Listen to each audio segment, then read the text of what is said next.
강의 시간이 늦어져서 바로 강의를 진행하도록 할게요. 그, 난독증이라는 용어를 들으면, 어머니들께서는 도대체 난독증이라는 게 뭔가, 이런 의문이 생길 거예요. 근데, 이렇게 생각하시면 돼요. 난독증은 언제 나타나든 간에 학습 부진의 주 원인이에요. 이 학습 부진, 그러니까 기초학력 부진이 있든 학습에서 어려움을 느끼는 학생들의 80%가 읽기 문제를 가지고 있어요. 이게 난독증이 나타나는 시기가 초등학교 저학년, 지금 이제 부모님들은 그런 케이스죠. 초등학교 저학년 때도 있지만 중학교, 고등학교 때 가서 나타나는 경우도 있어요. 그러니까 난독증은 뭐 이렇게 복잡하게 생각하지 말고 그 난독증이 나타남으로 인해서 우리 아이가 학습에서 자신의 실제 지능 대비 어려움을 느끼고 있다. 느끼게 하는 주 원인이다. 얘가 학습에서 어려움을 느끼게 하는 요소다. 이렇게 생각하시면 돼요.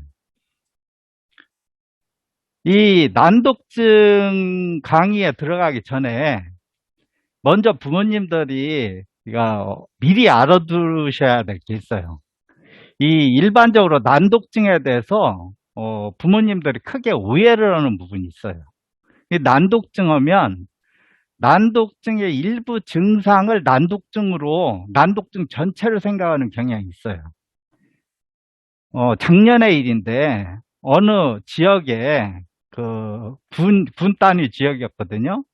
거기서 교육지원청에서 각급 학교의 난독증 학생들을 모아서 검사를 의뢰한 적이 있어요. 거기에서 제가 검사를 하고 나서 결과를 보냈는데 담당 장학사님한테 연락이 왔어요. 그 결과지를 받은 학교에 그 담임선생님이 문의가 왔다는 거예요. 우리 반 아이는 글자를 거꾸로 보거나 다르게 보는 경우가 없는데 난독증으로 진단이 받았다. 난독증이 있는 아이들은 글자를 거꾸로 보거나 다르게 보는 것 아니냐. 두뇌에 문제가 있어서 그런 거 아니냐. 이렇게 문의가 왔다는 거예요. 그 선생님 얘기대로 난독증 있는 아동들 중에는 글자를 거꾸로 보거나 다르게 보는 경우가 있어요. 그렇지만 그렇지 않은 경우도 많아요. 난독증의 주요 증상이에요. 한글을 배우는데 어려움이 있다. 소리내어 읽을 때 실수가 많다. 책을 소리내어 읽는 것을 피한다. 자신이 읽은 내용을 이해하지 못한다. 등등등. 이런 것이 난독증의 주요 증상이에요. 중요한 거는 난독증이 있는 학생들이 이 증상을 모두 가지고 있는 게 아니에요. 이러한 증상들 중에 한두 가지 증상만 가지고 있는 경우도 있고 여러 가지 증상을 복합적으로 가지고 있는 경우도 있어요. 근데 이렇게 난독증의 주요 증상을 보면 우리가 의문점이 생겨요. 지금 보면 이런 주요 증상을 보면 그냥 읽기 부진 아니냐. 맞아요. 읽기 부진이에요. 그럼 난독증과 읽기 부진에는 차이가 없는 거냐? 차이가 있어요. 그 차이는 다음과 같아요. 난독증은 정의하기를 지능과 시력, 청력, 그리고 정서 환경적 요인이 모두 정상이고 개인의 노력에도 불구하고 언어와 관계된 두뇌의 신경학적 정보 처리 과정의 문제로 인해서 글을 배우는 데서 그리고 글을 읽는 데서 또는 글을 읽고 이해하는 데서 또래에 비해 현저히 뒤처지는 거예요. 따라서 만약에 초등학교 1학년에 입학한 학생이 지금 1학년에 입학을 했는데 한글을 잘 모른다고 해서 난독증이라고 할 수는 없어요. 왜냐하면 그 학생에게 어떤 환경적 요인이 작용해서 한글을 충분히 지도를 안 했다면 그 아이가 읽기에 문제가 있다 하더라도 난독증이라고 볼 수 없어요. 하지만 초등학교 1학년, 2학기가 지나가고 2학년이 올라갔는데 그 아이가 또래에 비해서 현저하게 읽기 능력이 떨어진다면 전체적인 지능에 비해서 읽기 능력이 그렇게 떨어진다면 그 경우엔 난독증으로 볼 수 있어요. 왜냐하면 선생님이 충분히 노력을 했는데도 불구하고 자신의 어떤 문제, 우리는 그 일반인들은 쉽게 알 수 없지만 문제로 인해서 얘가 손해를 본다는 거죠. 난독증은 그 아이가 가지고 있는 전체적인 지능에 비해서 요 언어와 관계된 두뇌의 신경학적 정보 처리 과정의 문제로 인해 자신의 지능 대비 읽기 능력을 떨어지는 걸 말해요. 자, 그러면 신경학적 정보 처리 과정이란 뭐냐? 이 신경학적 정보 처리 과정이란 신경학적인 말만 들어도 무슨 큰 문제인가 이렇게 생각을 할 텐데 학습의 과정을 우리가 한번 생각해 보면 학습은 지금 여러분들이 제가 가르치는 난독증에 대한 강의를 학습하고 있거든요.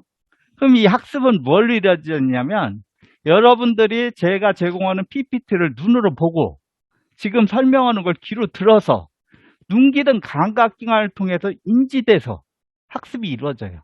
학습은 눈기등 감각기관을 통해 입력되고 이렇게 들어온 정보를 두뇌는 여러 파트가 있어요. 그 파트들이 서로 협력해서 말 행동으로 출력되는 걸 이것을 우리가 뭐냐면 학습의 과정이라고 그래요. 즉 지능이 높으면 암만 해도 유리하겠지만 학습의 과정에서 지능 외적인 요소들이 있는 거죠. 자, 우리가 눈으로 오는 정보에 내가 신체를 정교하게 반응하는 능력을 뭐라고 하냐면 운동신경이라고 해요. 그럼 우리가 한번 생각을 해봐요. 아이들 중에 보면 지능은 머리는 좋은데 운동신경 떨어지는 아이들이 존재하죠. 확실히 존재해요.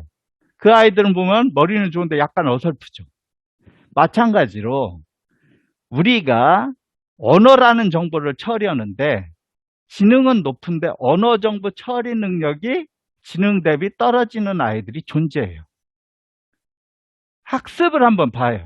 학교 학습은 듣기, 읽기, 쓰기, 말하기.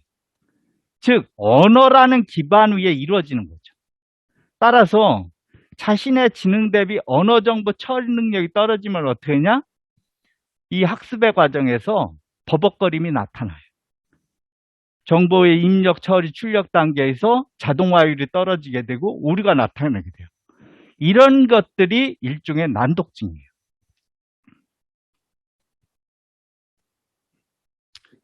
난독증 이런 얘기를 하면 부모님들은 지능이 낮은 거 아닌가, 지능이 낮은 그런 문제로 이렇게 생각하는 경우가 있어요. 근데 난독증의 정의를 보면 난독증은 지능지수가 70 플러스 마이너스 5 이상으로 지능이 낮다 해도 지능으로 설명할 수 없을 정도로 읽기 부진이 있는 경우 난독증에 해당돼요. 하지만 지능이 낮은 경우뿐만 아니라 지능이 높은 영재들도 난독증에 해당돼요. 그러니까 난독증은 지능의 프리즘이 아주 넓어요.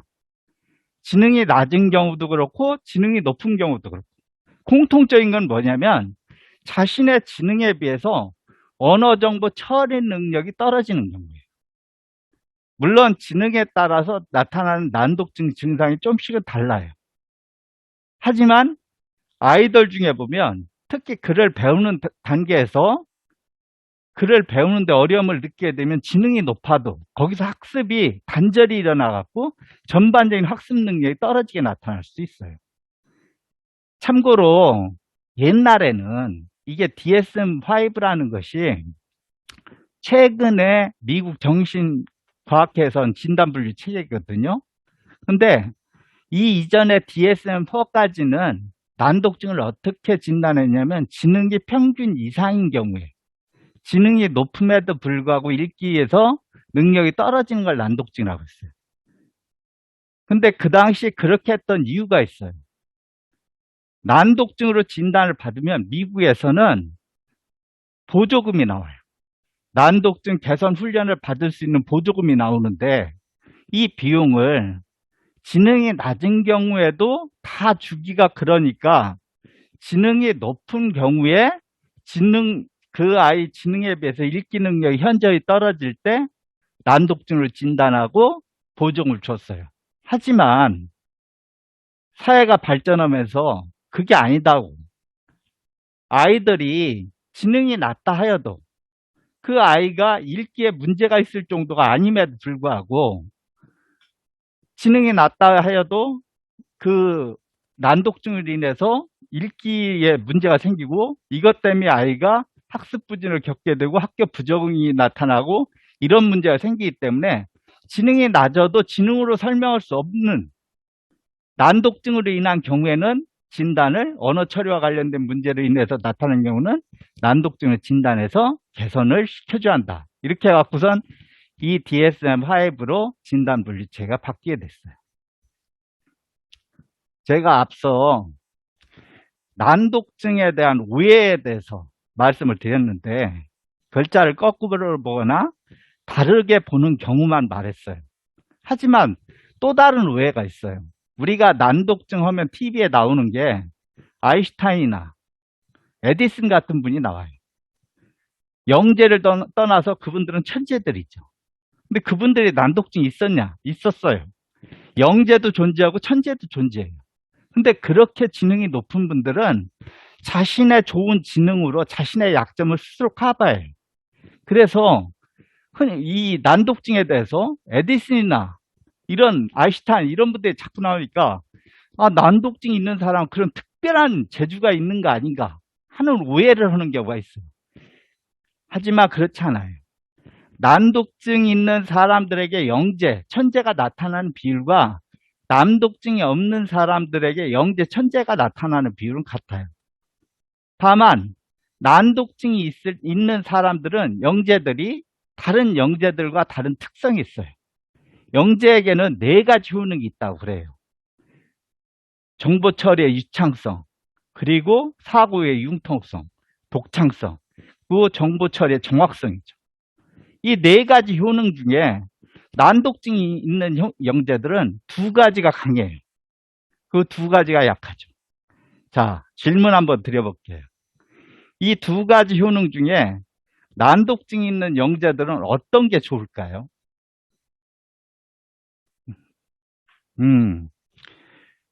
여러분들이 답을 맞히신 분도 있고 틀린 분도 있을 거예요. 맞아요. 난독증이 있는 학생들은 정보가 입력, 처리, 출력 단계에서 정확하지 않기 때문에 유창성과 정확성이 떨어져요. 반대로 두뇌로 입력되는 정보에 대해서 편집을 해요. 입력 정보가 정확하지 않으니까 난독증 있는 학생들의 특징이 뭐냐면 주변 상황을 파악해서 어떤 일이 이루어진다는 것을 알아내는 능력이 좋아요. 그러니까 정보를 편집해서 찾아내죠. 그러다 보니까 들어온 정보가 약간씩 달라져요.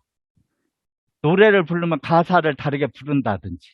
그래서 그게 융통성, 독창성으로 발전해요. 그래서 난독증 있는 영재들은 융통성, 독창성이 좋아요. 반대로 유창성, 정확성이 떨어지죠. 중요한 건 이거예요. 난독증이 있는 학생들은 영재도 있고 두뇌 기능이 부족한, 지능이 좀 경계선 지능 쪽으로 낮은 경우도 있어요. 다만 공통적으로 나타나는 것은 그 아이들이 자신의 지능에 비해서 언어적 지능, 언어 정보 처리 능력이 떨어지고 이로 인해서 초창기 학습이 듣기, 읽기, 말하기, 쓰기를 기반으로 이루어질 때 얘들이 거기서 버벅거림이 나타나고 학습이 거기서 중단되는 현상이 생긴다는 거죠. 그 자신의 실제 지능만큼 발휘를 못하게 돼요. 이것이 어떤 문제를 일으키냐면 학교 다니면서 효능감이 떨어져요. 이 난독증 있는 애들 특징 중에 하나가 뭐가 있냐면 다른 사람을 의식하는, 다른 사람의 감정을 느끼는 이 주의력과 관계된 시스템이 좋거든요. 근데 내면의 내 생각, 이 자신감과 관계된 시스템이 좀 더 약해요. 근데 학교 다닐 때 학습이 잘 안 되면 얘들이 어떻게 되면 급격히 위축되는 자신감 부족 등이 나타날 수 있어요. 그래서 이 아이들에게 자신의 능력만큼, 자신의 지능만큼 발휘할 수 있도록 지금에 가지고 있는 어려움을 도와줘야 되는 거예요.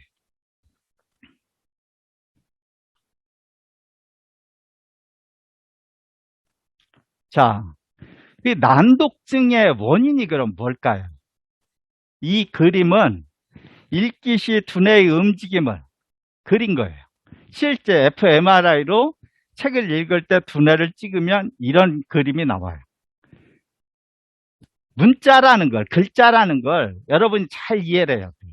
글자는 우리가 말소리의 형태, 그림, 형태를 부여한 거예요. 따라서 읽기 시 우리 두뇌에선 글자를 보면 해당 말소리가 두뇌에서 떠올라야 돼요. 이 떠오르는 부위가 지금 제가 가리킨 부위예요. 이게 수용성 언어 영역이라는 거거든요. 다른 사람이 말할 때, 들을 때 반응하는 영역이에요. 근데 책을 읽을 때 그 글자를 보면 해당하는 말수가 이 두뇌에서 떠야 돼요.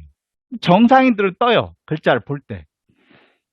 근데 난독증 있는 학생들은 다른 사람이 말할 때는 이 반응이 정상인데 글을 읽을 땐 이 반응이 약해요. 이것이 난독증의 원인이에요. 그럼 왜 이런 현상이 생기는가? 다른 게 아니라 이 부위에서 그 해당 문자에 대한 우문 표상이 약하기 때문에.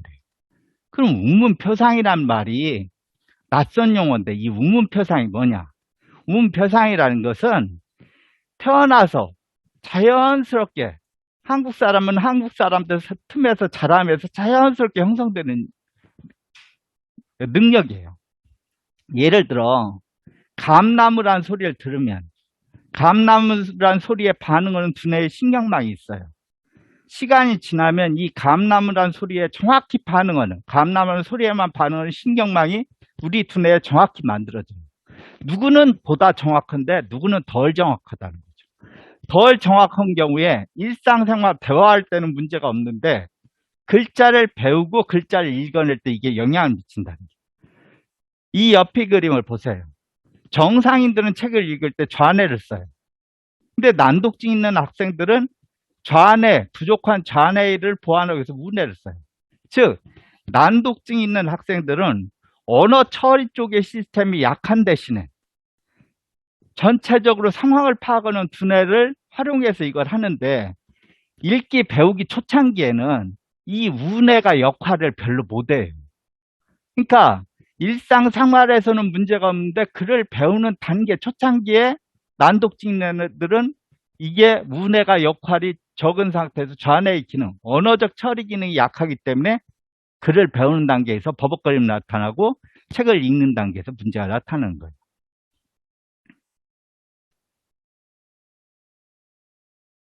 자, 난독증이 발생하는 원인에 대한 아까 사진상에서 설명을 드렸는데 이 난독증이 발생하는 원인에 대한 연구는 이미 1970년대에 끝났어요. 1970년대, 80년대 난독증에 대한 본격적인 연구가 이루어졌거든요.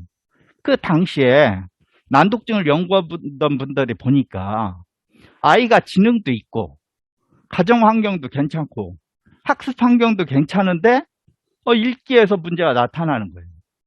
그래서 이 아이들에게 어떤 문제가 있을까 하고선 연구를 쭉 해봤더니 공통적으로 나타나는 게 그 아이들이 우문 인식이라는 것이 부족하다는 거죠. 우문 인식이 뭐냐면 감나무라는 단어가 있으면 감나무라는 단어가 감, 나, 무라는 각각의 더 작은 음절 또는 음소로 이루어졌다는 아는 능력인데 이 우문 인식은 아까 말한 우문 표상을 바탕으로 발전하는데 이 학생들은 우문 표상이 명료하지 못하고 이로 인해서 우문인식이 유발이 되더라는 거죠. 그러면 왜 대한민국에서 자라났는데 미국에서 자라는 바람에 한국말을 덜 접해서 자라는 동안에 한국말을 덜 접하다 보니까 한국말에 대한 우문표상이 명료성이 떨어지게 됐다. 이거는 이해가 가는데 왜 한국에서 잘했는데 똑같이 한국에 잘했는데 누군 우문인식력이 약하고 우문표상이 명료하지 못하고 우문인식력이 약하고 누구는 우문인식력이 좋으냐 이거죠. 그래서 그런 부분에 대한 연구를 해보니까 이 우문인식력이 약한 그 난독증이 일어나는 애들에게는 어떤 특징이 있었어요. 그게 뭐냐면 이 독일 막스 플랑크 연구소의 연구 결과인데, 요 그림을 한번 보셔요. 뇌관 시상 전두엽 이렇게 있죠. 이 뇌관 시상 전두엽이 뭐냐면 집중력과 관계돼요. 그러니까 주의 집중력을 담당하는 두뇌의 시스템이에요. 이 주의 집중력을 담당하는 시스템 중에서 전두엽은 어떤 두뇌냐면 두뇌의 CEO예요. 두뇌의 사령관이야. 지휘자. 그러니까 전두엽이 집중하라고 딱 명령을 내린 거에 대해서는 뇌관 시상도 따라요. 그럼 뇌관 시상은 뭐냐면 이거는 무의식에서 작동해. 내 뇌로 들어오는 정보는 숱하게 많아요. 지금 제가 이 교무실에서 강의를 하는데 바깥이 시끄럽거든요. 숱한 정보가 오는데 이 정보 중에 의미 없는 정보를 어떻게 하냐? 뇌관과 뇌관에서 잘라내요. 그리고 시상은 뭐냐면 뇌관을 통과해 들어온 정보 중에 의미 있는 정보를 이 전두엽에 보내요. 이건 무의식 중에 일어나요. 즉 뇌관과 시상이 정상 작동을 하는 애들은 어떠냐? 집중력이 좋아요. 뇌관과 시상이 정상 작동을 하지 않으면 어떠냐? 집중력이 나빠요. 전두엽이 정신을 차려서 집중을 해도 주변에 소음이 나면 뇌가 소음에 반응하면 집중이 이미 깨진 거거든요. 그런데 실험을 해보니까 일반 아동이나 난독증 있는 아동이나 일반적인 소음을 처리할 때는 같았어요. 하지만 의미 있는 말소리를 처리할 때 정상적으로 처리하는 일반 아동들과 달리 난독증 아동들은 소음이 있는 곳에서 정상적인 말에 집중하는 힘이 약했어요. 주변 소음에 자꾸 주의가 흐트러진다는 거죠. 소음이라고 했는데 이거 소음이에요. 소음이 있는 곳에서 말소리에 대한 청취력이 떨어지더라는 거죠. 이번에 아이들 난독증 검사한 결과서 봤죠. 그 결과서에 보면 첫 번째 나오는 검사가 뭐냐면 청취력이에요. 사람 말에 집중하는. 이 검사의 의미가 바로 이것 때문에 하는 거예요. 그 검사에서 82% 이상의 정확성을 보여야 돼. 왜? 그 검사는 아주 단순해요. 한 음절씩 그냥 들려주는 대로 대답하는 거거든요.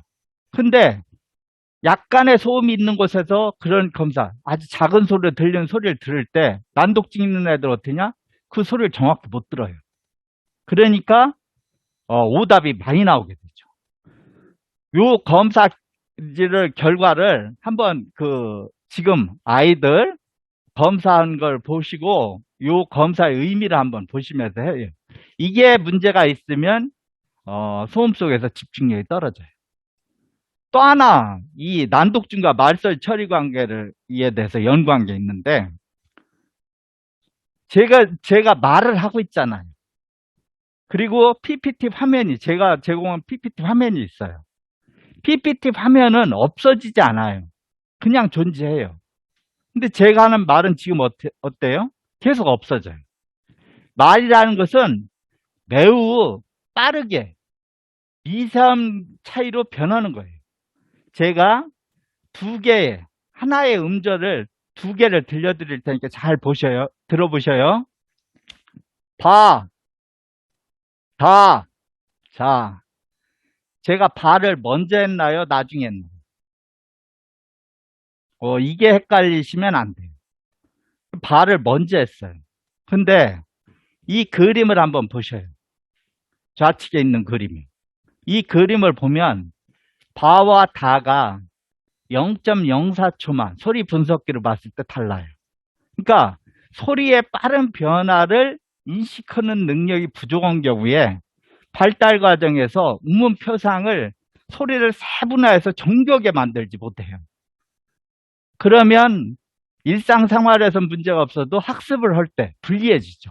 실제 마이클 머젠치 박사의 연구를 보면은 서로 다른 두 개의 소리를 들려주고 그 소리를 변별하는 능력인데 시민 아주 인접해서 하나 들려주고 바로 들려줘요.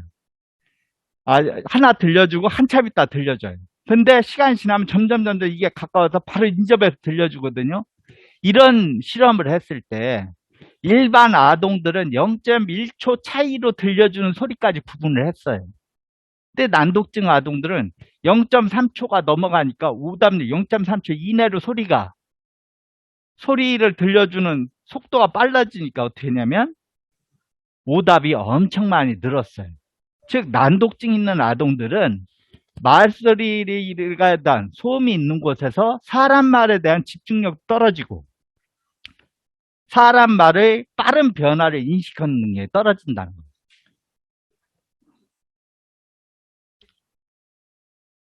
이런 연구 결과로 난독증은 전에는 난독증에 대해서 오해들이 많았어요. 근데 이런 연구 결과로 난독증은 우문의식 부족에서 나타나는 거고 그 우문의식 부족은 언어 발달 과정 중에 청각 처리 능력의 부족으로 야기된다는 거죠. 그 아이가 발달 과정 중에 청각 처리 능력이 부족해서 나타날 수도 있고 또 다른 건 뭐냐면 아이가 언어 발달 과정 중에 우리말을 덜 접했을 때도 나타날 수 있어요. 그래서 제가 있는 센터에 아이가 초등학교 2학년짜리가 왔는데 그 아이가 다른 두뇌 지능이니 막 다 좋았어요. 근데 그 아이가 뭘 했냐면 5살 때부터 영어 유치원만 다닌 거예요. 영어 유치원만 다니다 보니까 우리말에 대해서 우리말을 처리하는 능력이 확실하게 만들어지지 않은 상태에서 우리말에 대한 처리 능력이 부족하게 됐고 그러다 보니까 우리말을 덜 접함으로 인해서 우문 처리를 처리하는 우문 처리 능력이 상대적으로 약하게 돼서 아이가 초등학교 2학년 때 자신의 전체적인 지능에 비해서 읽기 능력이 떨어지는 난독증이 나타나게 된 거죠. 실제로 이 미국에 가서 이민 가서 사는 사람들 있잖아요. 그 자녀들 중에 보면 거의 영재급들, 엄청 머리가 좋은 아이들도 있는데 그 아이들이 대부분 학교에 처음 들어갔을 때 학교에서 이 아이가 전체적인 지능에 비해서 언어 처리 능력이 떨어진다는 거예요. 미국에 살았음에도 불구하고 그만큼 덜 접했기 때문에 그런 진단을 받아요.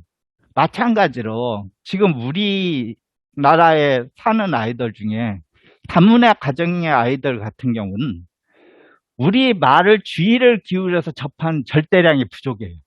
그래서 그 아이가 지능도 높고 언어 소통 능력이 높다 하더라도 그 아이는 사실은 전체적인 지능에 비해서 언어 처리, 우리말에 주의를 기울이는 시스템이 약하고 그것 때문에 학습하는데 손해를 보는 난독증의 위험도를 가지고 있는 거예요.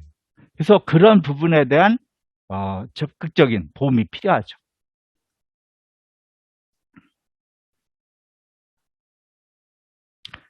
난독증 증상이에요. 아이들 중에 지금 부모님들 아이들 중에 글자를 배우는 단계에서 어려움이 있었던 아이들 존재할 텐데 왜 얘들이 글자를 배우는 단계에서 어려움이 나타날 수 있을까요? 왜 제가 나타날 수 있을까 얘기를 하냐면 난독증이 있다고 해서 글을 배우는 단계에서 다 어려움이 나타나는 게 아니에요. 그냥 넘어가는 애들도 많아요. 그러니까 글 배우는데 문제가 없었다고 난독증이 아니라는 게 아니라는 거죠. 첫째, 글자를 배우는데 어려움이 나타난 이유는 이 아이들이 우문표상이 명료하지 못해서예요. 내내 한 얘기죠. 우리가 어떤 걸 기억한다는 것은 내가 이미 기억된 거에 갖다 붙이는 거예요.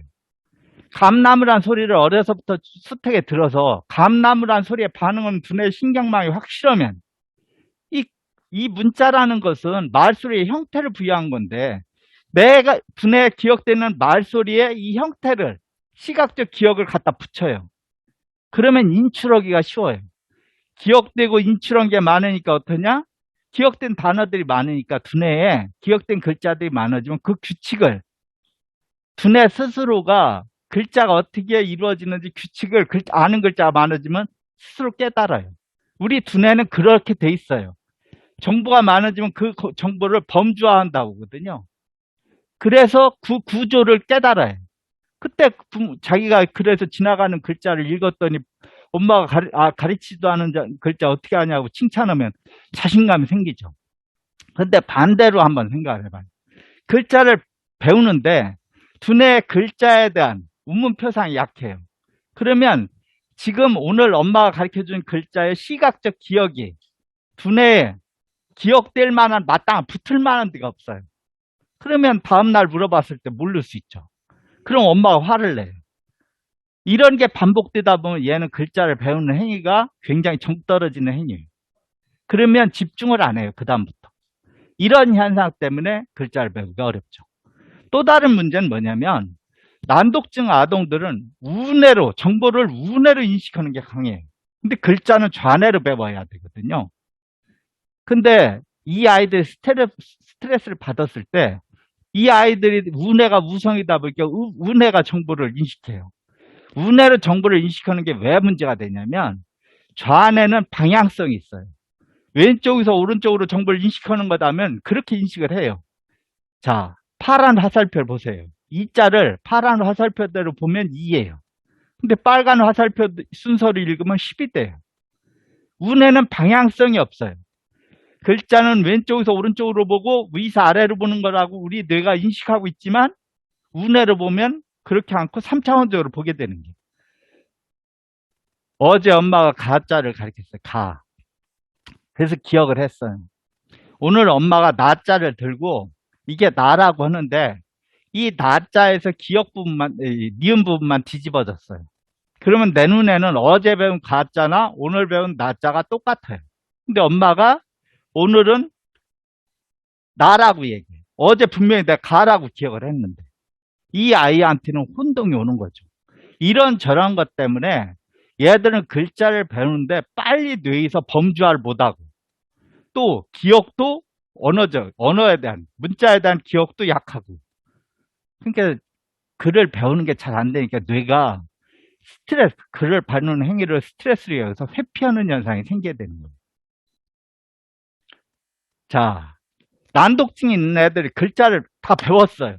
또는 글자를 배우는데 별로 어려움 없이 배웠어요. 그럼 문제가 해결됐냐? 해결 안 됐어요. 왜 해결이 안 됐냐면 읽기라는 것은 두뇌에서 이 읽어가는 것은 이 운전하고 같아요. 운전은 핸들이 뭐 하는 거고 브레이크가 뭐 하는 거고 이거 알면 해결돼. 기어는 뭐고 이렇게 작동하는 거 지식으로 알면 되는 게 아니잖아. 읽기는 숙련도가 필요한 거예요. 우리가 운전이 일주일 한 사람보다는 1년 한 사람이, 1년 한 사람보다는 5년 한 사람이 잘하는 건 그 운전과 관련된 두뇌 여러 부위 협력 능력이, 숙련도가 높아졌기 때문에 그래요. 근데 난독증 있는 아동들은 이 숙련도가 제대로 잘하지 않아요. 첫째, 글자를 읽을 때 리듬 있게 빨리빨리 읽으려면 글자를 보면, 글자를 봤을 때 뇌가 그 글자를 빨리 읽어내야 되는데 문문 인식이 부족하다는 걸 빨리 읽어내질 못해요. 그러니까 읽기가 리듬감 있게 읽는 능력이 잘하지 않죠.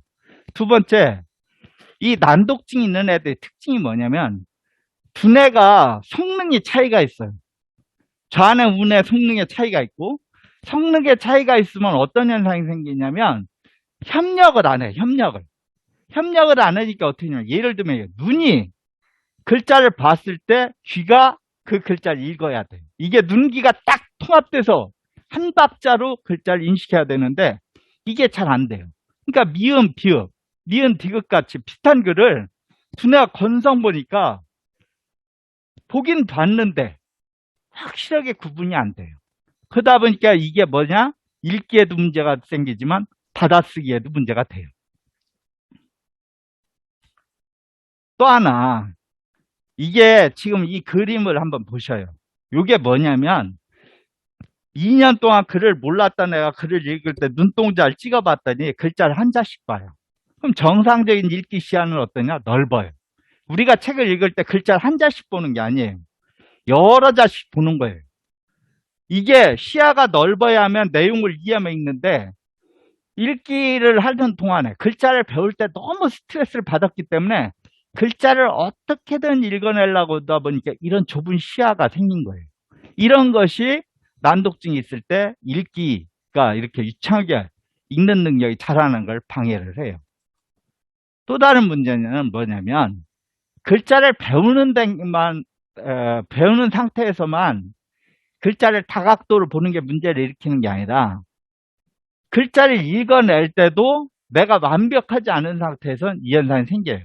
즉, 제가 홍동초등학교에서 검사하는데 5학년 학생이 읽기를 하는데 영지가 어땠다는 대목이 나오는데 걔가 지영이라고 읽었어요. 그 뒤로 영지라는 것이 5번이 나오는데 계속 지영으로 읽는 거예요. 이것이 얘의 이해력에도 영향을 미치고 그리고 철자법의 문제도 유발할 수 있어요. 참고로 읽을 때 이렇게 글자를 거꾸로 보거나 글을 배우는 단계에서 거꾸로 인식하거나 또는 읽을 때 이렇게 거꾸로 보는 현상은 읽기와 관련돼서 두뇌가 충분히 발달하면 안 나타나는 현상이에요. 글자를 볼 때 즉각적으로 그 소리를 띄울 수 있으면 나타나지 않아요. 근데 그게 충분히 발달하지 않았을 때 이 현상이 생기고 또 하나는 만약 아이가 글자를 거꾸로 본다면 얘가 지금 읽는데 스트레스를 받고 있다고 생각하시면 돼요. 그러니까 혼내킬 일이 아니죠. 얘가 순간적으로 정보를 이렇게 거꾸로 보는구나 이렇게 거꾸로 인식했구나 이렇게 생각하면 돼요. 글자를 이렇게 거꾸로 보는 현상이 두뇌에 어떤 구조의 이상이 있어서냐? 아니 전혀 안 그래요. 정보를 우리 뇌가 해석할 때 그 해석에서 이런 문제가 생겨서고 참고로 아마 지금 이 강의를 듣고 있는 부모님들도 글자를 거꾸로 인식한 적이 분명히 생활 속에서 있을 거예요. 우리도 그게 가끔씩 생겨요. 근데 가끔 생겨도 그냥 내가 잘못 봤구나 하면 끝인데 얘들은 그런 현상이 생겼을 때 난독증으로 읽기에서 어려움을 겪는 애들은 엄청 스트레스를 받아요. 그 현상이. 그러니까 읽기와 관련해서 얘들이 어떤 실수를 할 때 자꾸 지적하거나 하면 안 돼요. 자, 얘들이 읽기 유창성이 제대로 발달하지 못하는 또 다른 이유가 뭐냐면 우리 두뇌에는 이 주의를 기울이지 않아도 자동으로 처리되는 단어가 있어요.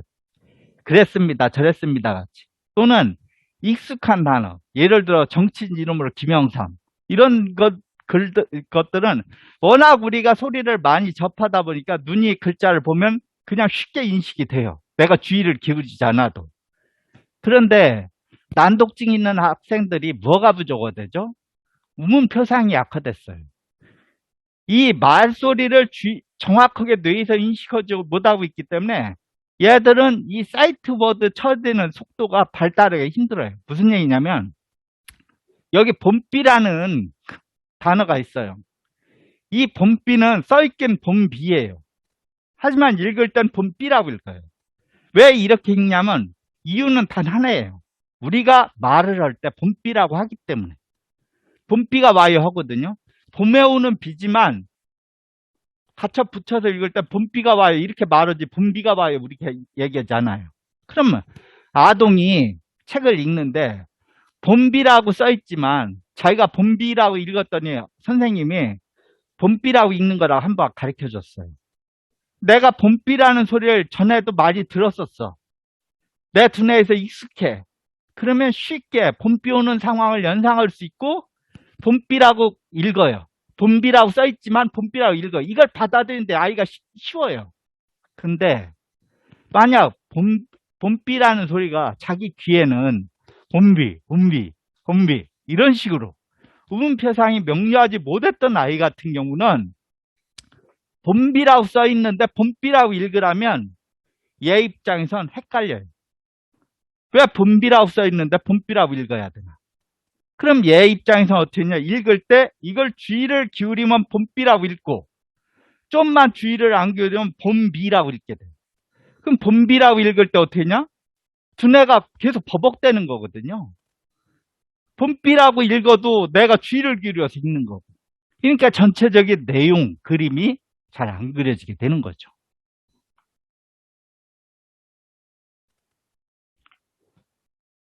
난독증이 요즘 들어서 이제 부모님들하고 얘기하면 이런 얘기를 해요. 난독증이 읽고 이해를 못하는 것만 난독증 아니냐. 근데 제가 앞서 쭉 얘기한 건 글자를 배우는데 어려움이라든지 또는 글자를 읽어내는 과정에서 오류, 속도가 느리다든지 이런 걸 말했어요. 전에는 난독증 얘기를 하면 글자 거꾸로 보는 거, 글자를 읽는데 오류 있는 것만 얘기했지, 읽고 이해하는 문제는 난독증이 아니다 이렇게 생각했는데, 요즘은 부모님들 이제 좀 또 반대로 생각하는 경향이 있는데, 난독증은 글자를 이해력이 떨어지는 것도 포함되고 글자를 읽어내는 과정의 어려움이도 포함돼요. 근데 난독증이라는 말을 그대로 해석하면 그거거든요. 글자를 읽기 어렵다.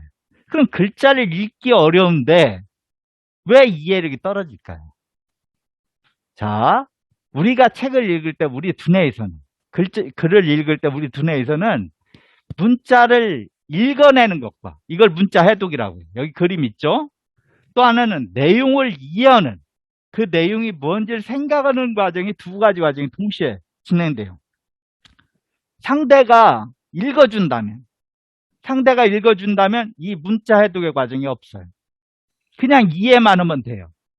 근데 상대가 읽어주는 게 아닐 때는 내가 이걸 읽어내는 과정이 있어요. 근데 예를 들어 아버지 가방에 들어가신다. 이렇게 읽어냈다면 내가 내 두뇌에 그렇게 읽어주면 내용을 이해할 수가 없죠. 즉 난독증이 있는 아이들이 내용 이해력이 떨어지는 이유는 딴 게 아니에요.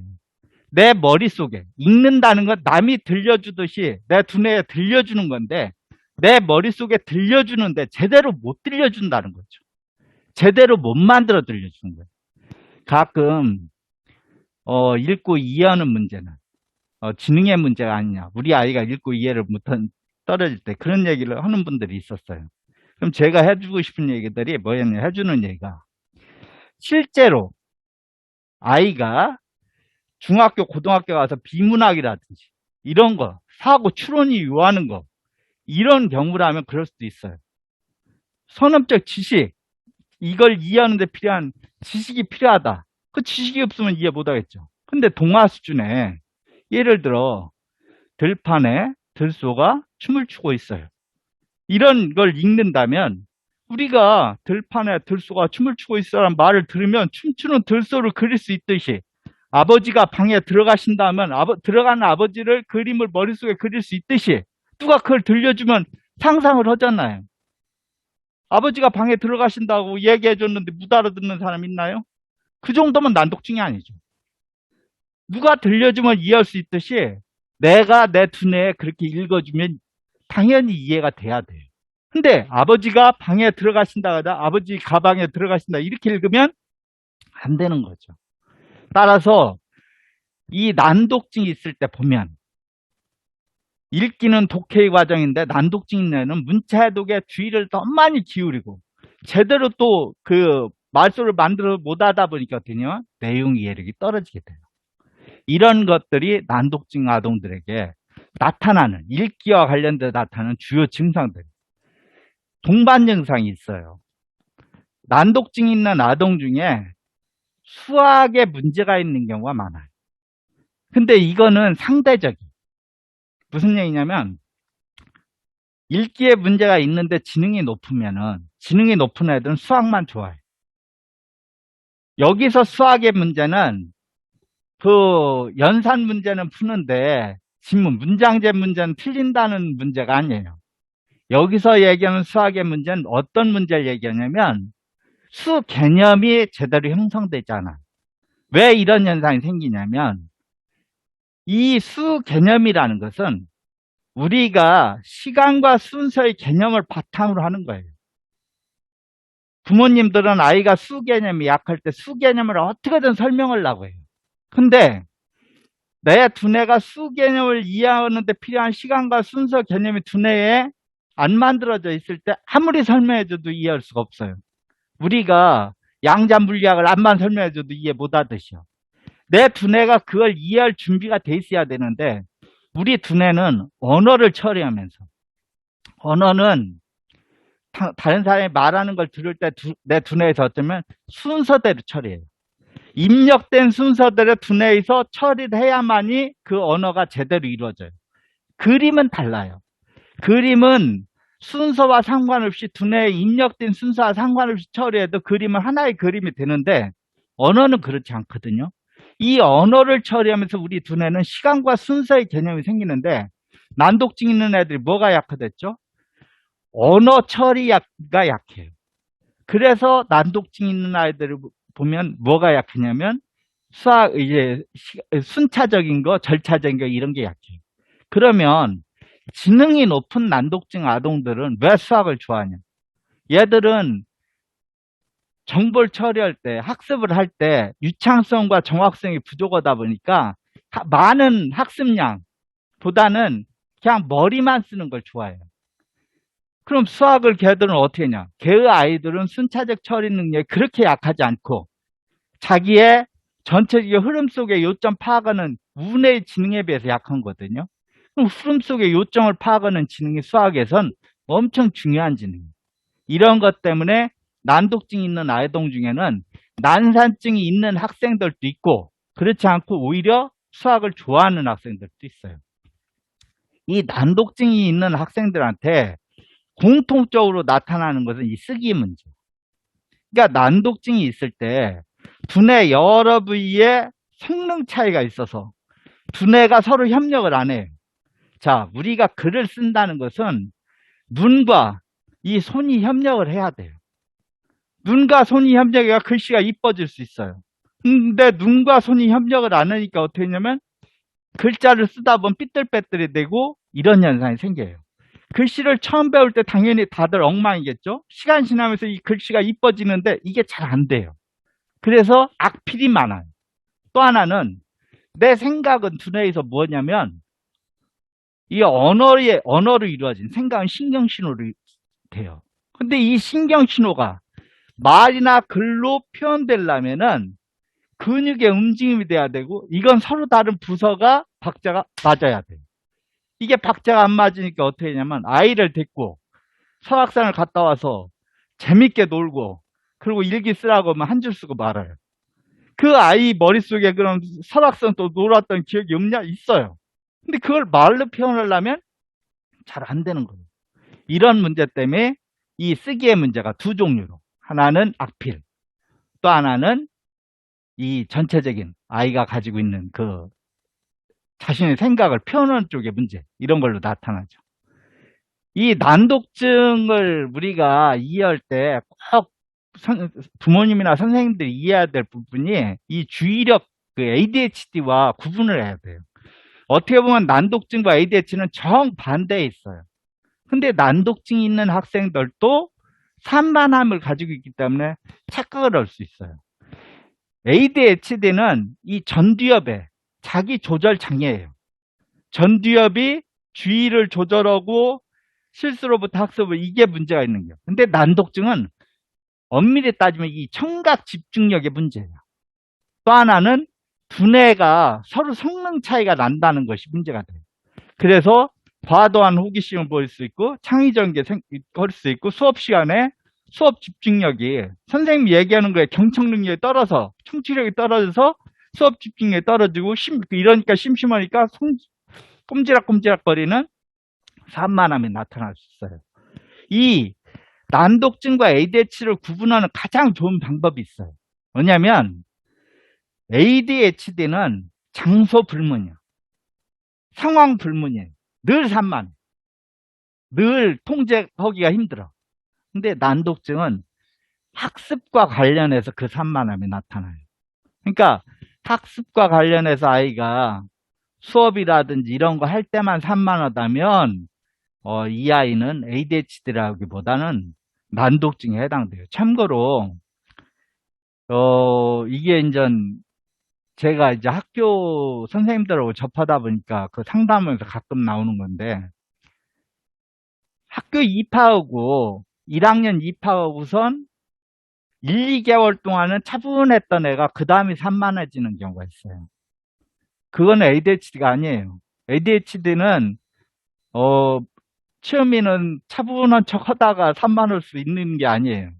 그러면 이런 경우가 뭐냐면 어떤 애들은 심지어 수업 시간에 막 도루댕이까지 하거든요.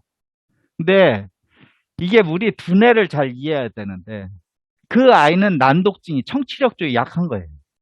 이 두뇌는 생존 시스템이에요. 생존 시스템이라는 게 뭐냐면 수업 시간에 선생님 말을 듣는다든지 엄마 말을 듣는 것도 이게 내 생존에 유리해야 듣는 거예요. 처음에는 얘는 주의력 시스템이 정상이니까 차분히 수업을 들었어. 하지만 사실은 듣는 척했지 선생님이 하는 말이 집중이 하나도 안 되고 마지막 한글까지 모르면 자존감, 효능감도 떨어졌겠죠. 그러면 두뇌가 어느 순간에 이렇게는 못 살아 하고 뒤집어져요. 감정이 내가 과활성이 돼버리는 거죠. 그럼 그때부터 얘는 통제가 힘들어요. 그런 것이 나타나기 전에 적절한 도움이 필요한 거죠. 자, 난독증 현황이에요. 난독증은 인종, 문화, 종교와 상관없이 일정하게 나타난다고 생각하면 돼요. 난독증으로 5% 아동들은 엄청난 고통을 받고 있고 20% 학생들은 그 영향을 받고 있어요. 근데 여기서 이 20%를 잘 생각해 봐야 되는 게 뭐냐면 난독증이 있음에도 불구하고 시간이 지나서 적절한 도움을 못 받으면 그 다음 검사할 때 얘가 체크를 안 할 수가 있어요. 그리고 아직 자신의 전체적인 두뇌 역량이 내가 가지고 있는 난독증을 일으키는 요소를 어떻게 커버할 수 있을 때는 나타나지 않아요. 지능이 매우 높은 아이들은 초등학교 때나 이런 때 안 나타나는 아이들도 많아요. 지능이 높음에도 불구하고 글자를 배우는 단계에서 속 썩어서 일찍 나타나는 애들도 있지만 영재급 애들은 중학교, 고등학교, 대개 고등학교에 가서 나타나죠. 실제로 저희 센터에 오는 애 중에 북일고, 삼성고, 충남 외고 다니는 이런 학생들도 있어요. 생각보다 난독증은 굉장히 많은 학생들이 그 난독증으로 고통을 받고 있어요. 소수 이런 아이들이 아니에요. 난독증이 방치되면 어떻게 될까요? 난독증이 방치되면 학교에 입학했을 때 적절한 도움을 못 받으면 학습 부진, 이런 것들이 나타나고 있을 때 부모님과 선생님이 이해가 부족하면 얘한테 적절한 도움 못 주면 아이는 스트레스에 대해서 우리 두뇌가 취하는 태도는 딱 두 가지. 회피. 그러니까 이 글자 배우는 단계에서 어려움을 겪었던 아이들이 초등학교 2학년, 3학년이 돼도 못 배우는 이유가 딴 게 아니에요. 초등학교 2학년, 3학년이 되면 이미 글자를 배울 준비 두뇌는 다 끝났어요. 1학년 때 아니면 입학 전에 얘가 지능이 있어도 자신이 가지고 있는 언어 처리 쪽의 지능이 얕고 이 편차 이런 것 때문에 글자를 배울 때 어려움이 나타났을 뿐이지 초등학교 2학년, 3학년 되면 이미 문제, 그거 글자를 배우는데 문제를 해결할 수 있는 능력이 생겼는데 그런데도 글자를 못 배워요. 왜? 뇌가 회피해요. 내가 글자를 배울 때 집중하는 척하지만 집중을 안 해요. 멍하고 있어. 이런 회피 또는 아이가 그런 거에 대해서 공격적이 돼요. 이게 더 심해지면 지금 초등학교 때는 내 지능이 이만한데 바깥으로 보여지는 성적은 요만해. 친구들 눈치도 보고 그냥 비유 맞춤에 있어. 다른 거 좋아하는 척 하면서. 근데 중학교 가서 내 힘이 세지면 어떨까요? 나도 생각이 있단 말이야가 표현되기 시작하면. 그러면 어떻게 하냐면, 그것이 학교 폭력이나 이런 것이 되기가 쉬워요. 우울, 불안, 게임 중독이 되기도 쉽고. 그래서 이런 것이 생기기 전에 적절한 때 도움을 줘야 한다는 거예요. 난독증이 있을 때 가장 문제가 되는 것은 학습 부진도 있지만 학교 부정으로 발달할 수 있다는 거예요. 아까 미국에서는 난독증이 있는 학생들에게 지원금을 준다고 했잖아요. 그 법이 왜 생겼냐면 미국에서 성공한 CEO들을 조사해 봤더니 성공한 CEO의 40%가 난독증이 있었어요. 물론 스스로 이겨냈겠죠. 근데 반대로 감옥에 있는 사람들의 대부분이 난독증이 있었어요. 이 얘기가 뭐냐면 우리 글과 달리 미국 영어권에서는 이 표기체가 불투명하기 때문에 난독증이 있을 때 한글을 배우는데 어려움이 있어요. 영어를 배우는데 어려움이 있어요. 이런 것 때문에 자신의 지능에 비해서 학습 자체가 단절이 일어나니까 얘들 가만히 있지 않는다는 거죠. 이런 문제 때문에 일찍 이 난독증에 대한 심각성을 이해하고 이런 걸 돕는 걸 하게 됐고, 실제로 우리나라 같은 경우에서도 난독증으로 중학교 때 가서 초등학교 때까지 공부를 꽤 했는데 중학교 때 못한다. 그럼 부모들이 어떻게 생각하냐면 머리는 좋은데 열심히 안 해. 아마 지금 부모님들도 우리 아이가 보면 머리는 있는데 뭘까 자기 지능만큼 충분히 발휘를 안 되는 그런 걸 보면서 너는 머리는 좋은데 열심히 안 해. 이렇게 생각할 수가 있어요. 그렇게 생각하시면 안 되고 이런 난독증 있는 아이들이 이런 약점이 있다는 거. 그 약점이 자신의 전체적인 지능으로 커버를 할 때는 표시가 안 나지만 그것이 안 될 땐 얘들이 갑자기 전체적인 어떤 공황처럼 학습에서 학습 부진이 나타난다는 거예요. 그래서 그게 나타나기 전에 우리가 충분히 도움을 줘야 돼요. 자, 요거 수업하고 요거까지 하고선 10분 정도 휴식을 취할게요. 그럼 난독증이 뭐냐? 난독증이 질병이냐? 이렇게 오해하는 분들이 있어요. 참고로 난독증은 질병이 아니에요. 난독증은 질병이 아니라 중군이라는 게. 질병은 뭐냐면 B형 간염처럼 B형 간염 바이러스에 감염돼서는 원인이 확실한 걸 질병이라고. 근데 난독증은 이 월요병처럼, 월요병이라는 게 뭐죠? 월요일만 되면 몸이 피곤하고 찌뿌드하고 그런 거예요. 증상이 여러 형태로 나타나죠. 근데 월요일 날 되면 사람들이 그런 게 처지는 게 나타나요. 그 원인 여러 가지죠. 상사가 싫어서도 그렇고 금토일을 너무 불타는 걸 보내서도 그럴 수 있고 여러 가지가 있을 수 있어요. 난독증도 마찬가지예요. 여러 가지 요인이 얘한테 얘 지능이 아니라 여러 가지 요인이 심리적, 신체적으로 어떤 변화를 일으키는 거예요. 그래서 난독증은 질병이 아니에요. 첫째, 질병이 아니라는 거. 그래서 치료라는 말 쓰지 않아요. 두 번째, 이 난독증은 심리적으로 생기는 게 아니에요. 정신을 안 차려 생기는 게 아니라는 거죠. 또는 나 저거 하기 싫어 해서 생기는 게 아니에요. 심리적으로 생기는 게 아니라 난독증은 난독증 때문에 심리적인 문제가 생기는 거예요. 이게 어떤 차이가 있냐면 심리적인 문제로 나타나는 것이면 그 심적인 불편함만 풀어주면 돼요. 예를 들어 한글 배우는 게 엄마한테 혼난 대로 싫어. 그럼 그거 풀어주면 돼요. 근데 심리적인 게 아니라 난독증 때문에 한글 배우는데 어려움이 나타났고 그 과정에서 심적인 게 생기는 거예요. 자신감이 없어지고. 그래서 이 경우에는 심적인 것만 해결해서 되지 않아요. 난독증을 일으키는 요소가 개선돼야 돼요.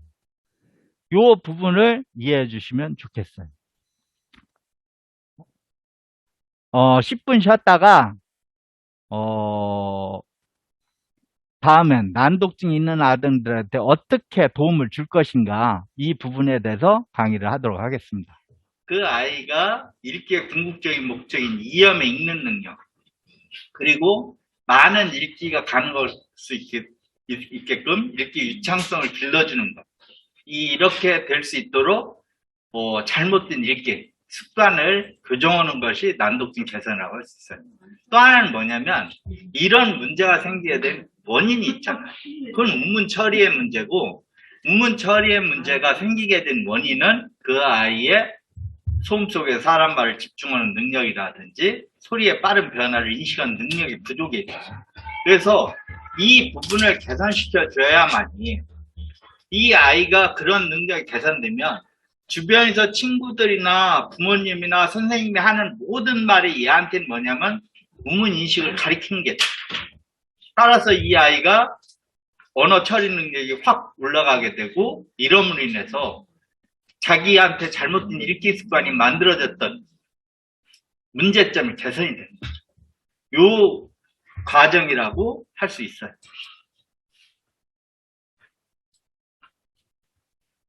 앞서 1970년대에 난독증에 대한 난독증이 원인이 우문식 부족이라는 것이 밝혀졌다고 했잖아요. 1970년대, 80년대는 미국에서 난독증 연구가 본격적으로 이루어진 시기예요. 근데 문제가 있었어요. 이 시기에 난독증에 대한 본격적인 연구가 이루어져서 난독증의 원인이 우문식이 부족에 나타난다는 걸 밝힌 것까지는 좋은데, 이 시기의 과학기술이나 의학기술로는 이 난독증이 있는 학생들이 신경학적 요인이 있다는 것까지만 추측을 했지 그것이 무언 짓인지 밝힐 수 없었어요. 그러다 보니까 이 난독증 개선 방법이 요상하게 변했어요. 신경학적 원인보다는 그들이 가지고 있는 우문식 부족, 읽기 능력 부족에 대한 중재 방법에 초점을 맞추게 된 것이죠. 이게 좋은 영향은 뭐냐면, 이 시기 연구가 좋은 영향은 난독증이 이러한 연구가 있기 전까지는 어떤 시각적인 문제로 생각을 했어요. 지금도 부모님들 중에는 얘가 글자를 거꾸로 읽거나 이렇게 철자 발음을 정확히 인식 못하는 걸 보면 눈이 글자를 정확히 못 잡아서 그런 거 아니냐 라고 생각할 수 있어요. 근데 이 눈은 눈이 900냥이라고 해서 몸이 1000냥이고 눈이 900냥이라 굉장히 소중한 거지만, 눈은 보는 것만 봐요. 반대로 귀는 어떻게 하냐? 사방에서 정보가 들어오죠. 따라서 귀에서 지시한 것을 눈이 봐요. 시각적인 문제가, 읽기에 문제가 있는 사람들이 난독증 있는 사람들이 눈 움직임을 찍어보면 읽기시 눈의 움직임이 이상해요. 그런데 이것만 보면 우리가 시각적인 부분에 난독증 있는 사람이 문제가 있다 이렇게 생각할 수가 있는데, 그 사람들에게 글을 읽는 게 아니라 화살표를 쫓아다니는 눈 움직임을 하게 하면은 오류가 없어요. 즉 화살표 쫓아다니는 걸 할 때는 문제가 없지만, 글이라는 것을 두뇌에서 말소리를 바꾸는 이 과정이 가미되면은 눈동자를 제대로 통제하지 못한다는 거예요.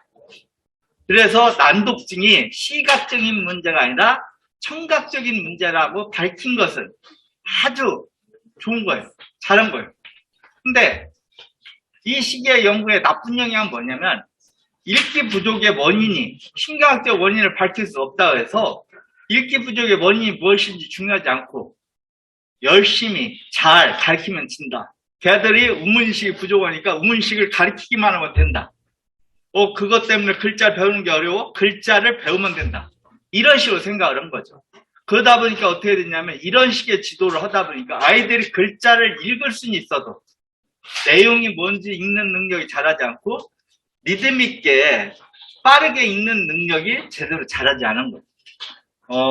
문제는 현재 우리나라에 활동 중인 난독증 전문가 중에서도 이 시기에 미국에서 유학 가서 공부를 하고 오신 분들은 이런 소리를 하시는 분들이 있어요.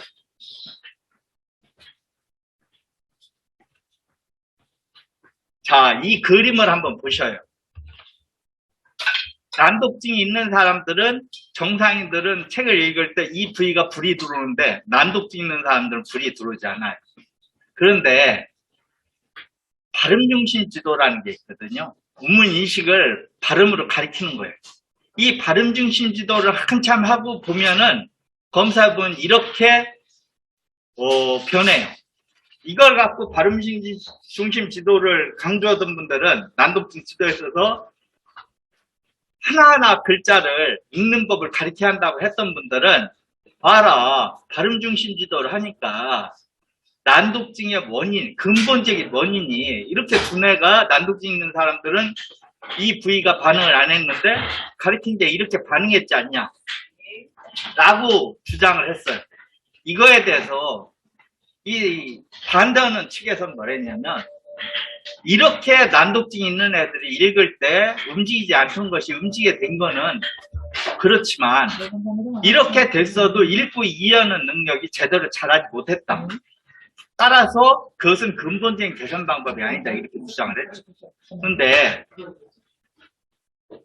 2010년도에 들어서 정신건강을 위한 국민위원회라고 미국의 그 위원회에서 난독증이 현재 있는 사람, 성인들의 이거는, 그리고 성인이 됐는데 난독증이 있는 사람, 난독증이 있었지만 개선된 사람, 그리고 원래 정상인, 이 세 그룹을 가지고 성인들이 책을 읽을 때 두뇌를 찍었어요.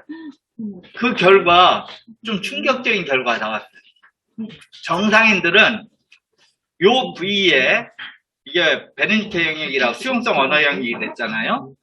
요 부위에 반응이 강할수록, 즉 두뇌의 혈류량이 많을수록 읽기 능력이 좋았어요. 하지만 난독증이 있었거나 현재도 있는 사람들은 요 부위의 활성화가, 반응이 강한 사람일수록, 혈류량이 많으면 많을수록 그 사람의 읽기 능력이 떨어졌어요. 이 얘기가 뭐냐면, 난독증이 있는 학생들에게 글자를 정확히 읽어내는 데만 초점을 맞춰서 지도를 하게 되면 그 아이들이, 그 학생들이 내용을 이해하며 읽는 근본적인 읽기의 기반이 자라나는데 방해가 된다. 그래서 난독증 있는 아동들에게는 그 아이들에 맞는 지도법이 필요해요. 난독증 개선 교육이 어려웠던 이유는 이 난독증이라는 것이 교육학적 영역과 신경학적 영역이 교차 지점에 있기 때문에 그래요. 오늘 강의를 시작하면서 제가 밝히지는 않았는데 제 원래 직업은 한의사예요. 한의사인 제가 이 일을 하게 된 거는 우리 늦둥이 아들이 언어가 늦었기 때문에.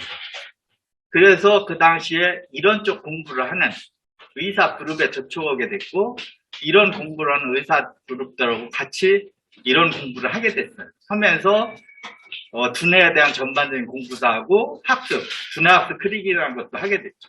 근데 그걸 하면서 우리가 놓쳤던, 의사 그룹들이 놓쳤던 게 뭐냐면 교육을 몰랐어요. 반대로 교육 쪽에서는 이 아이들이 가지고 있는 신경학적인 부분, 이 난독증에 대한 신경학적인 부분을 이해를 못해요. 이 두 가지가 이 아이들이 사각지대에 놓이게 된 거예요. 무슨 얘기냐면, 난독증은 어떤 지식을 가르쳐서 해결되는 문제가 아니에요. 읽기에 어떤 요렇게 요령 있게 요렇게 읽으면 된다고 해서 가르쳐서 해결될 문제가 아니에요. 난독증은 그렇게 가르치는 것도 필요하지만 숙련을 시켜야 돼요. 신경학적 숙련도의 문제. 저희가 난독증 개선 교육을 여러 학교에 있는 선생님들 보냈는데 한 선생님의 결과가 굉장히 특별하게 좋았어요. 그 선생님이 어떤 분이냐면 예산분이신데 유치원 교사예요. 유치원 교사 출신이셔요. 그분은 예산 사람들이 특징이 있죠. 말이 느려요. 저도 예산 사람인데 말이 느린데 그분은 유치원 선생님이다 보니까 더 느려요. 아이들한테 말을 해줄 때 굉장히 느리게 해요. 충청도 사투리 특징이 있죠. 안녕하세요. 모음을 길게 빼요. 더 어린 아이들한테 우리는 아가 이렇게 모음을 길게 빼요. 난독증 있는 애들은 그 아이 전체적인 지능이나 학년과 상관없이 그 아이가 다른 사람 말을 경청하는 데 필요한 시스템, 청각 처리 시스템이 약해요. 따라서 몸을 길게 빼서 들려주는, 큰 소리로 몸을 길게 빼서 들려주는 이 소리가 얘들을 훨씬 집중하기가 쉬운 거예요. 이게 얘들한테 도움이 크게 된 거죠. 이런 신경학적인 부분을 고려해서 교육이 이루어져요. 그런 부분이 약했던 거죠. 자, 난독증, 이게 이제 글자를 모르는 아동뿐만 아니라 이 난독증 있는 아동들은 글자를 안다 하더라도 유의해야 될 부분이에요. 지도시 유의사항은 뭐냐면 글자를 모르는 경우에 이 아동이 글을 처음 배우는 아동이 아니라는 걸 부모님들, 선생님들이 아셔야 돼요. 왜냐? 난독증 있는 아동들은 글자를 배우는데 실패를 했어요. 그 실패했는데 그 다음에 똑같은 방식으로 얘한테 접근할 때 얘 두뇌에서는 그게 스트레스를 해요. 이걸 스트레스 얘기하니까 두뇌가 어떻게 했냐? 회피를 하는 거죠. 멍해요. 집중을 못해요. 따라서 그 전에 썼던 방식이 아니라 얘한테 새로운 방식, 얘가 실패했던 방식이 아니라 새로운 방식의 접근이 필요하고, 또 하나는 뭐냐면 난독증이 있을 때 나타난 난독증 학생들의 특징 중에 하나가 뭐냐면 정확한 쓰기, 받아쓰기, 정확한 쓰기, 읽기가 안 된다는 거예요. 그러면 우리가 얘가 쓰기와 읽기가 안 되니까 정확한 읽기와 쓰기를 연습시켜야겠구나 이렇게 생각해요. 근데 그렇게 가면 어떻게 보면 얘가 정보를 받아들이고 처리하는데 가장 취약한 쪽으로 계속 요구하는 거예요. 읽기 자체가 잘 안 되는 아이라면, 예를 들어 낱글자를 다 모르는 상태라면 정확한 읽기와 쓰기까지 요구합니다. 쓰기까지 요구할 때 얘는 엄청 스트레스 받아요. 따라서 난독증 있는 아동들한테는 지도할 때 그 아이가 읽을 때 발음이나 정확한 철자 이런 것들은 얘가 좀 그런 걸 틀려도 뭐라고 하지 마세요.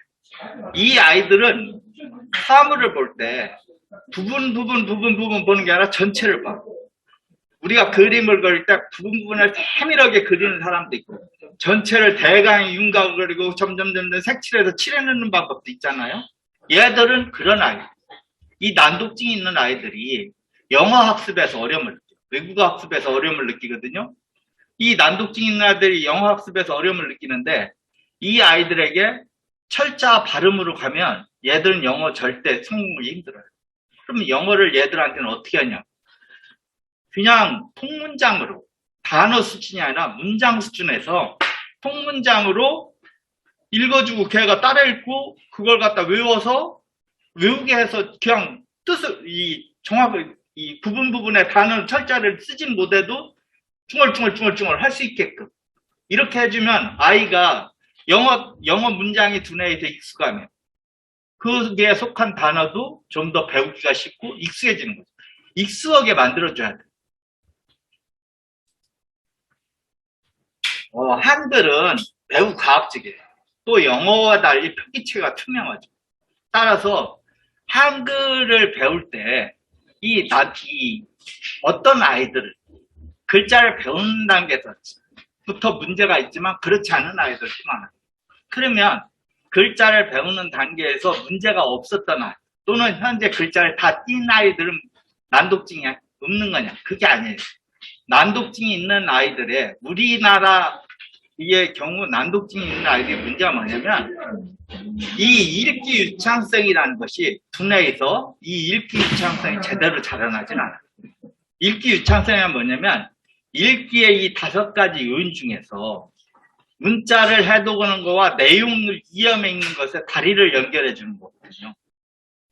이 읽기 유창성은 문자 해독에 자동화를 기반으로 하는데 난독증이 있는 아동들은 문자 해독에서 어려움이 있기 때문에 이게 자동화가 잘 안 되니까 읽기 유창성이 제대로 안 돼요.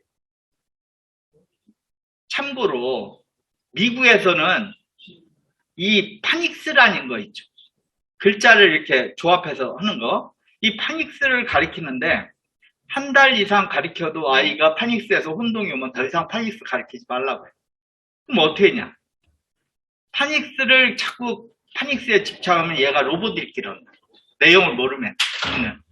그래서 파닉스를 건너뛰어서 발음 틀리고 해도 상관없이 리듬 있게 읽는 연습을 시켜야 한다.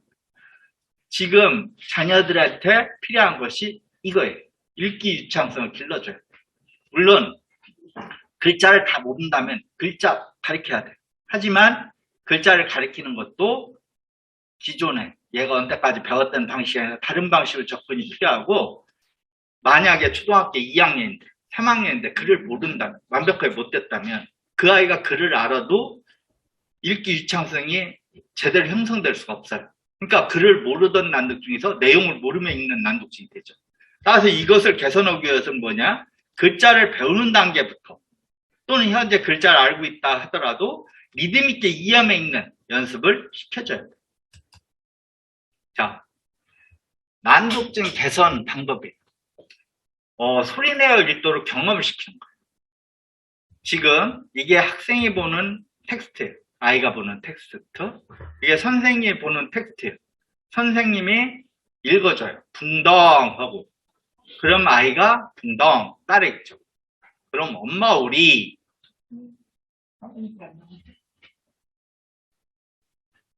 이렇게 따라 읽게 하는 거예요. 이거를 요런 장비가 있으면 끼고 하면 좋아요. 요 장비 장점이 뭐냐면 얘들이 학교에서 훈련할 때 이 장비 끼고 할 거예요. 이 장비는 자기 목소리에 집중하게 돼요. 읽기의 핵심은 뭐냐면 자기 목소리에 집중하는 거예요. 주변 소음이 아니라 내가 소리 내서 읽든 소리를 안 내서 읽든 내 두뇌에서 나는 소리에 집중을 해야 돼요. 그래야 그림을 그리죠. 다른 주변 소음에 자꾸 흔들리면 안 되죠. 따라서 이 장비를 끼고 읽으면 그걸 도와줘요.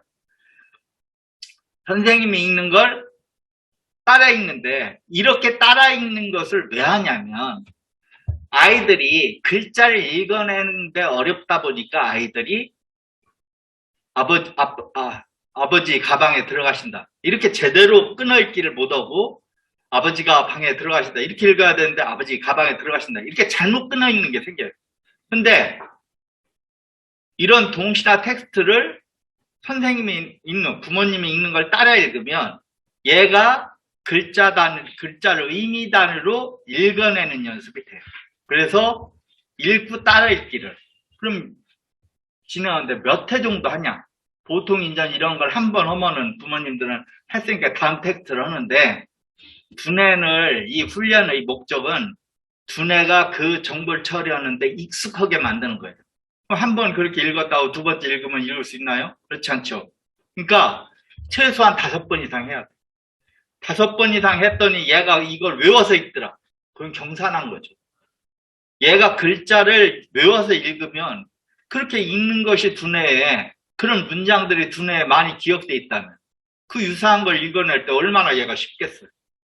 그러니까 그렇지 않아도 난독증이 있는 애들한테는 동시나 이런 걸 많이 외우게 해요. 왜냐하면 이 아이들이 언어 처리가 취약하다 보니까 언어적 기억력의 용량이 약해요. 근데 동시나 텍스트 같은 걸 많이 외우면 언어적 용량을 길러주는 거 되거든요. 그러니까 그런 것이 길러질 수 있기 때문에 아이가 이걸 외워서 읽어도 뭐 경사났다고 생각하고 읽고 따라 읽기를 많이 해요. 다만 엄마가 읽어줄 때 둥덩 이렇게 몸을 길게 빼서 엄마 우리 이렇게 몸을 길게 빼서 읽어줘요. 그러면 아이가 이 말소리에 주의를 기울이는 게 훨씬 쉬워요. 그냥 엄마 풍덩 엄마 우리 이렇게 읽어주면 얘가 엄마가 읽어준 것이 두뇌에서 별로 경험이 안 돼요. 근데 엄마가 몸을 길게 빼서 읽어주면 확실하게 그 소리가 경험이 돼요. 앞서서도 말했지만 난독증이 있는 아이들은 말소리를 처리한, 주의를 기울여서 처리한 절대량이 부족하고 이것 때문에 말소리 처리 능력 부족으로 인해서 읽기에도 영향을 미치는 거거든요. 그럼 엄마가 이렇게 읽어줄 때 몸을 깊게 빼서 읽어주면 어떠냐? 이게 말소리 처리 경험으로 되고 애들한테 도움이 되죠. 요건 낱글자 지도, 글자 모르는 애들 같은 경우 이런 걸 읽어주는 가운데 그 글자에 해당되는 거기에 있는 글자를 하나를 이렇게 빼서 딱 들고 이게 뭐야 하고 물어보는 거죠. 근데 얘가 대답을 했어요. 가. 그럼 엄청 칭찬을 해줘요. 근데 만약에 가를 모르고 머뭇하면 바로 대답을 해주는 거예요. 그러니까 제가 글자를 모르는 난독증 아동 지도할 때 꼭 해야 될 게 뭐냐면 얘한테 글자를 아는지 모르는지 물어보지 말라는 거. 만약 모르는 것 같으면 빨리 그 소리를 불러줘서 경험을 시키는 거예요. 자, 지금 수업용 텍스트를 만드는 거예요. 읽기 텍스트 만들기. 아동이 그냥 텍스트를 하는 것보다 그 아들이, 딸이 즐거웠던 상황을 연상시키고 그 글로 짧은 글을 만들어서 읽기 훈련을 하면 텍스트를 활용하면 아주 효과적이에요. 그리고 동화책을 하려면은 동화책을 갖고 읽기 훈련하면 안 돼요. 이건 양이 너무 많아. 동화책에 읽어주고 충분히 재밌게 읽어준 다음에 그 중에 일부 내용을 발췌해서 그걸로 읽기 텍스트를 만들어야 돼. 즉 우리가 읽기의 훈련, 난독증 개선을 위한 읽기 훈련은 글자를 혀와 입을 움직여서 근육의 움직임으로 풀어내는 거기 때문에 반복된 연습을 해야 되고 그런 것들을 하는데 이런 것들을 활용한다. 자, 아동이 읽어야 될 텍스트 쓸 때 이런 식의 글을 쓰면 안 되고 글자를 칸을 많이 띄워야 돼요. 이렇게. 글자가 크고 간격이 넓으면 훨씬 많이 읽어요. 같은 시간에. 소리내어 읽도록 경험시키는 건데 이 아이들한테 그 아이의 각각의 능력이 달라요. 지금 초등학교 4학년인데 읽기 속도만 보면 초등학교 1학년 수준도 있고 2학년 수준도 있고 3학년 수준도 있어요. 그럼 초등학교 3학년 수준인 아이한테 유치원 수준의 텍스트를 읽으라면 두뇌가 훈련되냐? 안 돼. 두뇌는 내가 가지고 있는 능력보다 너무 쉬우면 장난이 돼요. 반대로 너무 어려우면 어떻게 하냐? 또 그것 또한 학습이 안 돼요. 그러니까 아이의 현재 실제 읽기 능력을 정확히 체크를 해서 그 아이의 능력보다 한 단계 아래의 거를 갖고 연습을 하는 거예요. 여기서 중요한 게 한 단계 아래에. 예를 들어 4학년인데 초등학교 2학년 수준의 읽기 능력을 가지면 훈련하는 텍스트는 초등학교 1학년 걸 갖고 해야 돼요. 왜 이렇게 해야 되냐면 우리 두뇌는 실수도 학습하기 때문에 우리가 내용 이해를 목적으로 할 때는 한 단계 위 걸 쓰는 거예요. 하지만 글을 읽어내며 이해하며 읽는 능력, 유창성을 길러주기 위해서는 이 텍스트의 난이도가 낮아야만이 얘가 별로 특별하게 노력하지 않아도 충분히 잘 읽을 수 있는 상태에서 반복해서 그걸 능력을 훈련하고 아주 잘 읽으면 한 단계 또 높여가네. 이런 식으로 접근을 해야 돼요. 그러니까 만약에 아이가 읽는데 떠듬떠듬 읽는다면 텍스트가 잘못된 거예요. 얘가 읽을 때 원래 그래요. 그게 아니라 훈련하는 텍스트의 난이도가 얘한테 맞지 않는 거예요. 난이도를 바꿔줘야 돼요. 요거는 훈련할 때 쓰는 텍스트를 하나의 예로 글자 수가 지금 요걸 얘가 읽었을 때 1분에서 1분 정도 양이면 적당해요. 1분. 그 이상 되면 아이들이 힘들어요. 이런 걸 반복해서 읽는 거예요. 처음 읽기를 할 때는 이해하면서 리듬 있게 그냥 읽는데 두 번째, 세 번째부터는 자신의 감정을 섞어서 뭐 화난 목소리도 읽어보고 이렇게 함으로써 눈으로 본 글을 내 감정을 섞어서 두뇌에서 여러 가지 방법으로 읽는 어떻게 보면 연극 대사 연습하듯이 이렇게 하는 과정이 읽기 유창성 훈련입니다. 앞서서도 말했지만 난독증 개선 훈련은 이 잘못된 읽기 습관을 교정하는 거예요. 왜냐?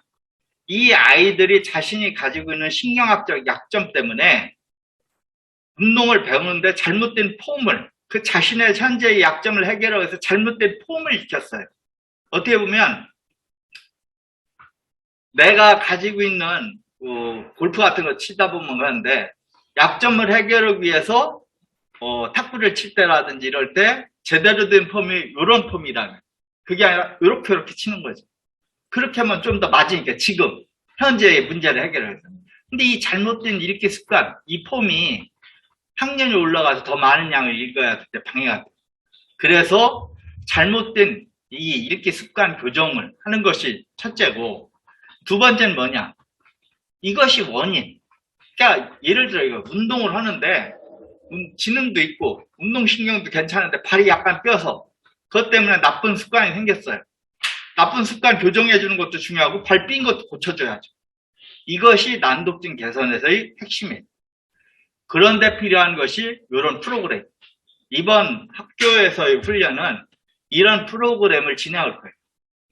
두 파트로 나누어지는데 이 신경학적 원인을 개선하는 훈련을 하고 그 다음에 이런 장비를 끼고 포브레인이라는 장비거든요. 포브레인, 두뇌를 위한다는 거예요.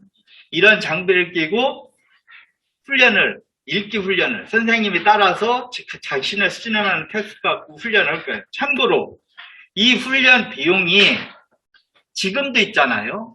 아산 지역이나 오늘 또 선거 초등학교에서 부모님이 연락이 왔는데 아산 지역에는 어떤 학교에서도 올라왔어요. 부모님이 자녀를 데리고 와서 센터 와서 검사하라고 훈련을 해요. 비용이 얼마냐면 20회에 140만 원. 1회에 7만 원짜리 훈련이에요. 그걸 부모님이 내서 해요. 그걸 지금 학교에서 해주는 거거든요. 따라서 이 훈련은 제가 이제 여기가 교무실이라 얘기가 그런데 아이들이 좋아진 상태에서도 이 훈련을 학교에서 만약에 한다고 하면 받아야 돼. 두뇌 역량에서 두뇌에서 정보 처리 속도와 정확도는 지능이 높을수록 좋아요. 예를 들어 고등학교 3학년 애들 특목고 가는 애들이 있잖아요. 0.03초로 변하는 정보를 뇌가 인지해. 그런 능력을 훈련시키는 거예요. 실제로 인지 능력이 좋아졌어요. 이 신경학적 원인을 개선한다는 건 한마디로 집중력을 높인다는 거예요. 청각 집중력. 소음 속에서 사람 말에 집중할 대상을 명확하게 듣는 능력. 그리고 그 정보의 빠른 변화를 빠르게 인식하는 능력을 훈련시키는 거예요. 그러니 당연히 훈련을 받아야죠. 자, 강의가 여기까지인데 마지막으로 드리고 싶은 얘기는 이거예요. 이 난독증 개선에 있어서 부모님들이 절대 하면 안 되는 얘기가 있어요. 정신 차려 열심히. 그리고 정신 차려 잘해. 정신 차려. 이 얘기를 하면 안 돼요. 난독증이 있는 아이들은 정신을 안 차리는 게 아니라 이 시스템의 오류로 인해서 차리고 싶지만 잘 안 되는 거예요. 난독증 있는 아이들 중에 보면 지능이 높은 아이들도 있거든요. 이 아이들은 이런 오해를 받아요. 머리는 좋은데 열심히 하고. 사실은 그게 아니라 그 아이는 생각하는 머리는 좋은데 정보를 처리하는 머리는 약한 거죠.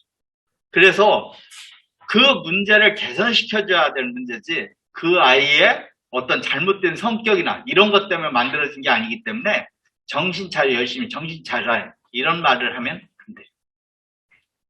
오늘 강의 여기까지인데 질문 있으신 분은 질문해 주세요.